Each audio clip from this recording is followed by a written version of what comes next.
সময় কেটে চলেছে আপন গতিতে। সময় কখনো কারোর জন্য থেমে থাকে না, আপন গতিতে নদীর স্রোতের মতো চলতে থাকে। দেখতে সেদিনের পর কেটেছে 7 মাস। এই 7 মাসে তালুকদার বাড়ির সব কিছুই পরিবর্তন হয়ে গেছে।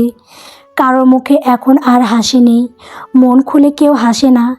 যেটুকু আছে সেটুকু লোক দেখানো মিথ্যা হাসি। সেদিন অ্যাক্সিডেন্টের পর আলাদা হয়ে গিয়েছিল দুটি অতৃপ্ত হৃদয়, যাদের নতুন করে গাছছড়া বাঁধার আগেই সব কিছুর ইতি ঘটে গিয়েছিল। ইমার্জেন্সি রোগী হয় একই প্লেনের ফ্লাইটে দুজনকে ঢাকায় অ্যাপোলো হসপিটালে ভর্তি করা হয়। তবে শুভ্রর অবস্থা ছিল বেশি গুরুতর। মাথায় প্রচণ্ড আঘাত লেগেছে, সাথে বড় একটা কাঁচের টুকরো মাথার মাঝে ঢুকে আছে। অপারেশন করতে পারবে না ডাক্তার। তাই শুভ্র যেহেতু পাসপোর্ট ছিল, তাই তাকে সেই রাতে রাত 3টার ফ্লাইটে সিঙ্গাপুর পাঠানো হয়। সাথে ফারুক তালুকদার ও শ্রাবণ ছিল। আর এদিকে সারার সেন্স ছিল না। তার আগে থেকে মাথায় চাপ নিতে না পারার জন্য আর নতুন করে আঘাত পাওয়ার জন্য কোমায় চলে যায় সারা। দেখা হয় না আর বাবা মায়ের সাথে। অর্ক নিজের বোনকে ছেড়ে যায়নি, সব সময় পাশে থেকেছে। যদিও ডাক্তার বলেছে আদৌ কখনো জ্ঞান ফিরবে কিনা শিওর দেওয়া যাচ্ছে না, তবে যদি ফেরো স্মৃতি শক্তি ফিরে পাবে না, পুরো এক জীবনের সকল স্মৃতি হারিয়ে ফেলবে সে। তবু অর্ক আশা ছাড়েনি।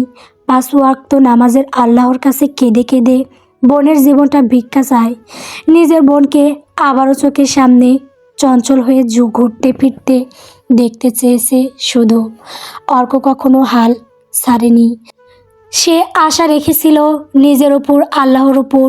সেদিন শুভ্র কোমায় চলে যায় অপারেশনের পরে। অর্ক তার কথা রাখতে পারলেও ভাগ্য তার কথা রাখেনি। শুভ্র সারাকে আলাদা করে দিয়েছে। দুটো চাতক প্রাণকে 2 দেশে রেখেছিল। পুরো 3.5 মাস পর শুভ্র কোমা থেকে ফিরে আসলেও শুভ্র অতীতের বেশিরভাগ স্মৃতি ছিল না, তবে চিনেছিল ভার্সিটির লাইফের পরের থেকে সব স্মৃতি মুছে গেছে শুভ্রর মেমোরি থেকে। বাড়িতে ফিরিয়ে আনার পর বাড়ির সকলকে চিনতে পারলেও শুভ্র অরু কিংবা অহনাকে চিনতে পারেনি সেদিন। সারার বাড়ি থেকে সবাই এসে দেখে গেছিল। তবে যখন জানলো শুভ্রর স্মৃতি থেকে সারার অস্তিত্ব মুছে গেছে, তখন থেকে আফজাল মাহমুদ আর তালুকদার বাড়ির দিকে ফিরে যাননি। শুভ্র ধীরে ধীরে সেদিনের পর স্বাভাবিক জীবনে ফিরলেও তখনও রহস্যময়ভাবে কোমা থেকে জাগেনি সারা। অর্ক রোজ নিয়ম করে বোনের পাশে বসে বসে সময় কাটায় কয়েক ঘন্টা। একের পর এক গল্প বলে তার প্রবাস জীবনের, স্টুডেন্ট লাইফের। হয়তো সারা শুনছে না, তবে অর্কের আশা আছে তার বোনও সুস্থ জীবনে ফিরবে একদিন। বর্তমানে সকাল 7টা বাজে। দেওয়াল ঘড়িতে আনিতা বেগম ও সুমনা বেগম নাস্তা তৈরি করতে ব্যস্ত। ছেলেরা খেয়ে অফিসে যাবে। শুভ্র 15 দিন হলো অফিসে জয়েন করেছে। শ্রাবণও অফিসে যাচ্ছে। আগের চাকরির প্রতি আর টান নেই তার। অহনা আর তার মেয়েকে খুব ভালোবাসে সে এখন। ফারুক তালুকদার খবরের কাগজ পড়ছেন আর আনিস তালুকদার অরুকে নিয়ে বাইরে হাঁটতে গিয়েছে। শ্রাবণ এখনও বেঘরে ঘুমাচ্ছে। অহনা হুট করে জীবনের সকল সুখ খুঁজে পেয়েছে। অহনা সিঁড়ি বেয়ে নেমে রান্নাঘরে আসতে আনিতা বেগম দেখে অহনা বলে উঠল, গুড মর্নিং মামুনি। ছোট মামুনি, তোমাকেও গুড মর্নিং। কিছু কি লাগবে মামুনি? অহনার কথাই ফিরে তাকায় বাড়ির 2 কর্তি। স্কাই ব্লু রঙের একটা সুতি শাড়ি পরে দাঁড়িয়ে আছে অহনা। মুখে রোজকার মতো এক তৃপ্তিময় হাসি। আনিতা বেগম অহনার দিকে তাকিয়ে হেসে বলল, এই তো মা, একটু কাজ ছিল। জি বলুন। তোমার মামাকে চা করে দেওয়া হলো না? আমি বানিয়েছি, তুমি একটু দিয়ে এসো তো। কোথায় আছে, ডাইনিংয়ে নাকি বাইরে বাগানে? আচ্ছা মামুনি দেন, আমি দিয়ে আসছি। অহনার কথায় বেশ খুশি হলো আনিতা বেগম। সুমনা বেগম মন দিলেন তরকারির কাটায়। অহনা চুপ করে দাঁড়িয়ে রইল রান্নাঘরের দরজার কাছেই। অহনার শাশুড়ি মানে মিসেস মনিরা শান্তার শ্বশুর বাড়িতেই রয়ে গেছেন। শুভ্র সুস্থ হয়ে সেদিন দেশে ফিরেছিল, সেদিন এসেছিল। তারপর আর আসেনি। শান্তা এখন 6 মাসের গর্ভবতী। যদিও নাহিদ এখনও শান্তাকে বউ হিসেবে মানতে চায় না। তবু বাচ্চাটা যে তার, আর সেজন্য আগের চেয়ে এখন একটু কেয়ারিং হয়েছে সে। সারার অসুস্থতার কথা শুনে যে মেয়েটার খুশি হওয়ার কথা ছিল তারও মন খারাপ হয়ে গেছিল। কথাই আছে না, ভাগ্যে না থাকলে হাজার করে মিলেন হয় না। সেটা হয়েছিল শুভ্র সারার সাথে। শুভ্র সকাল সকাল উঠে ছাদের গিয়ে কিছুক্ষণ পুশ আপ দিল। সকাল সকাল শরীর চর্চা করলে শরীর মন ভালো থাকে তার। তারপর নিচে এসে গোসল সেরে নিয়ে একেবারে অফিসের ফর্মাল পোশাক পরে রেডি হয়ে নিল। ড্রেসিং টেবিলের ওপর থেকে পারফিউম নিয়ে গায়ে দিল। শুভ্র চোখ গেল দেওয়ালের এক পাশের পুরনো আলমারির দিকে। যদিও এটার চাবি শুভ্রর কাছে নেই, তবে তার ঘরে যেহেতু আছে তার মানে এর মধ্যে প্রয়োজনীয় কিছু আছে। শুভ্র ভাবল না আর কিছু। চুলগুলো ঠিক করে হাতে ঘড়ি পরে সিঁড়ি বেয়ে নিচে নেমে এলো। নিচে এসে চোখে পড়ল ফারুক তালুকদারকে সোফায় বসে চা খাচ্ছে। শুভ্র গিয়ে বাবার পাশে দাঁড়াতেই ফারুক তালুকদার মুখ উঁচু করে তাকালো শুভ্রর দিকে। তারপর হেসে শুভ্রর উদ্দেশ্যে বলল, শুভ সকাল মাই সোন। শুভ সকাল আব্বু, বসো এখানে। না আব্বু, একটু তাড়া আছে, বের হব এখন। শুভ্রর কথায় ব্রু কুঁচকে যায় ফারুক তালুকদারের। ব্রু কুঞ্চিত রেখে শুভ্রের দিকে তাকালো তিনি। তারপর বলে উঠল, এত সকালে কোথায় যাবে? একেবারে রেডি হয়ে বের হচ্ছ? আসলে আব্বু, অর্কের সাথে অনেক দিন দেখা হয় না, আজ আমি ফ্রি, তাই অর্ক বলল 9টার আগে দেখা করতে। ও কোথায় একটা যায় 9টার দিকে। বলতে বলতেই শুভ্র ফারুক তালুকদারের পাশে সোফায় বসে পড়ে। তারপর একটু জোরেই ডেকে ওঠেন। অহনাকে বলে, ভাবি, 1 কাপ ব্ল্যাক কফি দিবেন প্লিজ। শুভ সিঁড়ি থেকে নামার সময়ই দেখেছিল অহনা ফারুক তালুকদারকে চা দিয়ে ফিরে যাচ্ছে রান্নাঘরে। তাই এখন বলল, যদিও অহনাকে বললে কখনো না করেনি, সাথে সাথেই করে দিয়েছে। শুভ্র কথা শুনে বুকটা ভার হয়ে আসে অহনার। শুভ্র কখনো এমন দ্বিধা ছাড়া তাকে ভাবি ডাকবে তার কল্পনাই ছিল না। অহনা আর কিছু না ভেবে কফি বানানো শুরু করে। শুভ্র কাল রাতে অনেক কষ্টে পর পুরনো ফেসবুক আইডিতে লগ ইন করতে পেরেছে। রাতে আর দেখা হয়নি, ঘুমিয়ে গিয়েছিল। তাই এখন ফেসবুকে ঘুষে তার পুরনোগুলো দেখতে শুরু করে। হুট করে একটা পোস্ট শুভ্রের চোখ আটকে যায়, মস্তিষ্কে যন্ত্রণা সৃষ্টি করে চিনচিন করে। একটা বাচ্চা মেয়ের পাশে শুভ্র, দুজনের চোখ দুজনের চোখের দিকে।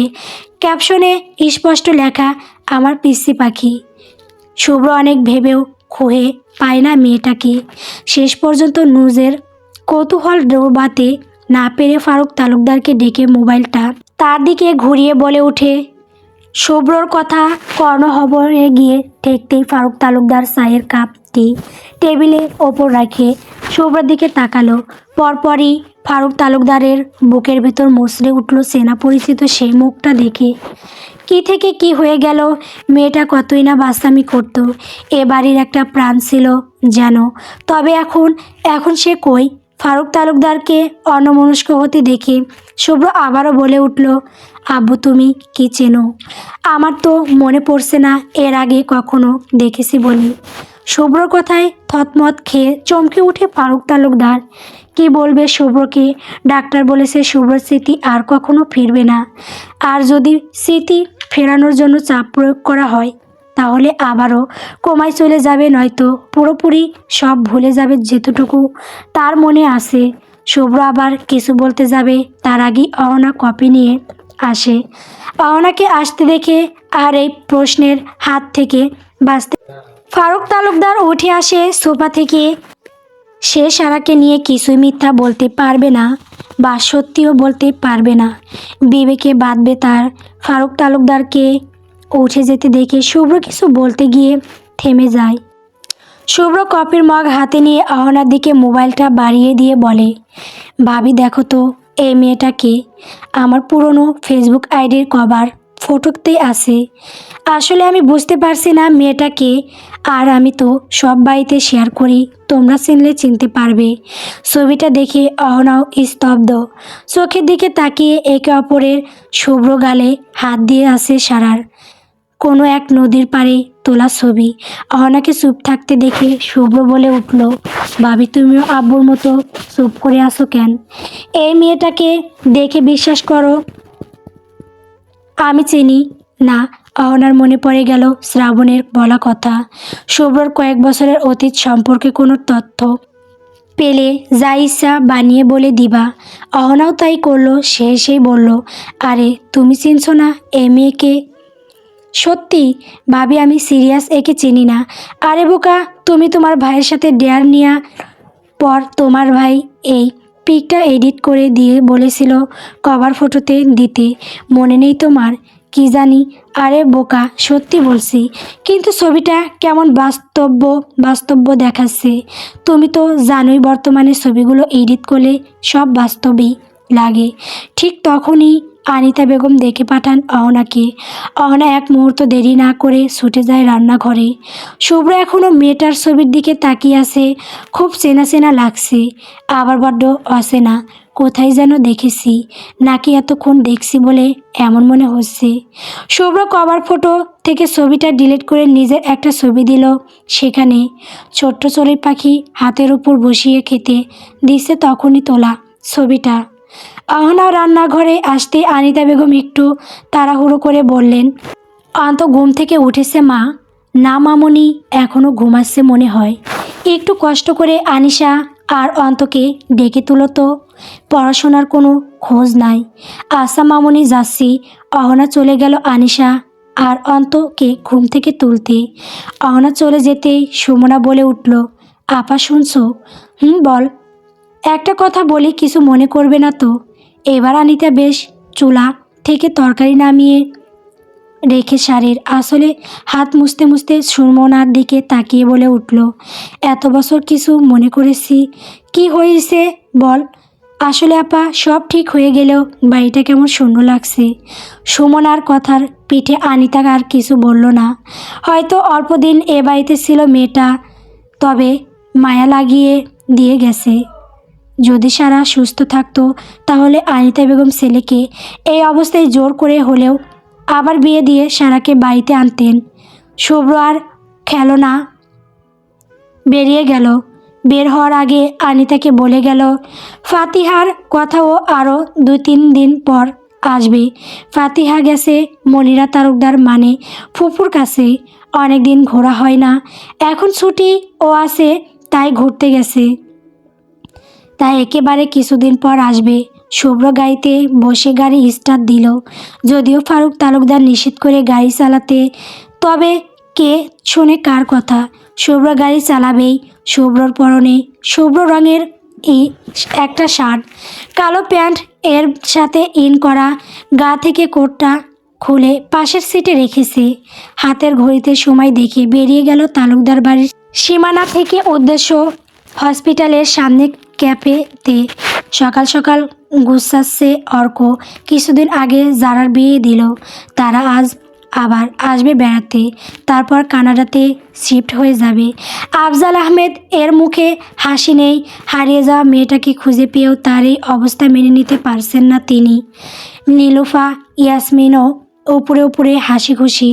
তিনি জানেন তার ছেলে তার ছোট মেয়েটাকে কতটা ভালোবাসে। তার সামনে কাঁদলে অর্ক আরও ভেঙে পড়বে। নিজের বোন আবারও উঠে হাসি খুশিভাবে তার কাছে বিভিন্ন আবদার করবে, সে আশা নিয়ে সারা রাত কাটায় হসপিটালে অর্ক। শুধুমাত্র অফিস টাইমটুকু বাদে সব সময় বোনের কাছে বসে থাকে।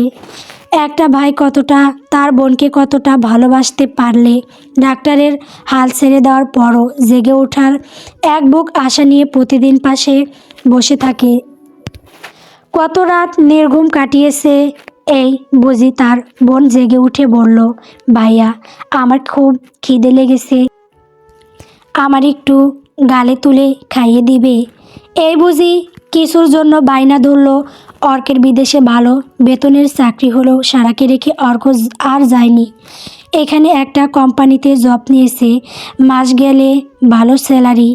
আজ অফিস থেকে ছুটি নিয়েছে, আজ যারা এসে চলে যাবে রাত তাদের ফ্লাইট, তাই দুপুরে বাড়ি থাকতে হবে। সেদিকে শুভ্র তাকে দেখা করার জন্য বলেছে, তাই একেবারে শুভ্রর সাথে দেখা করে সারার কাছে যাবে।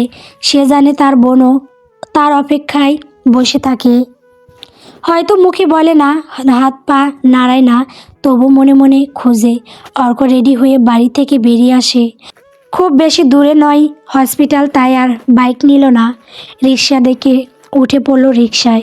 প্রায় 15 মিনিট ধরে কথা বলছে শুভ্র আর অর্ক। শুভ্র মন সম্পূর্ণ গল্পে থাকলে অর্ক বারবার ঘড়ি দেখে যাচ্ছে। বেশ অশান্ত লাগছে। এখানে আসার 10 মিনিট পর হতে অর্কের অস্থিরতা দেখছে শুভ্র। শেষ পর্যন্ত কৌতূহল দমাতে না পেরে শুভ্র কুঁচকে বলেই ফেলে, তুই কি বিরক্ত আমার সাথে কথা বলতে? শুভ্রর কথায় কিছুটা চমকে উঠে, তারপর বলে ওঠে, হ্যাঁ কি বললি? কিছু বুঝতে পারিনি। সত্যি করে বলতো, তোর মন কোথায়? আসলে আসলে আবার কি জাত বলবি, খোলাসা করে বল। আসলে তুই তো জানিস আমার বোন হসপিটালে ভর্তি, তাই একটু চিন্তা হচ্ছে। ও, চিন্তার কিছু নেই, সব ঠিক হয়ে যাবে। দোয়া কর, ইনশাল্লাহ, এই আশায় বেশি আছি। তাহলে চল দেখে আসি একটু, এতদিনে একবারও গেলাম না। তুই যাবি? অর্ক একটা শুকনো ঢোক গিলে বলে, আমি গেলে কি?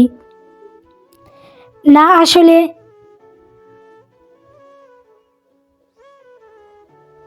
গল্প অবাধ্য হৃদয় অনুভূতি। 4 বছরের চুক্তির মা, দ্বিতীয় পরিচ্ছেদ। গল্পটি কেমন হয়েছে কমেন্ট করে বলবেন। পরবর্তী পর্ব পড়ার জন্য অবশ্যই আমার চ্যানেলটিকে সাবস্ক্রাইব করবেন। ধন্যবাদ সকলকে।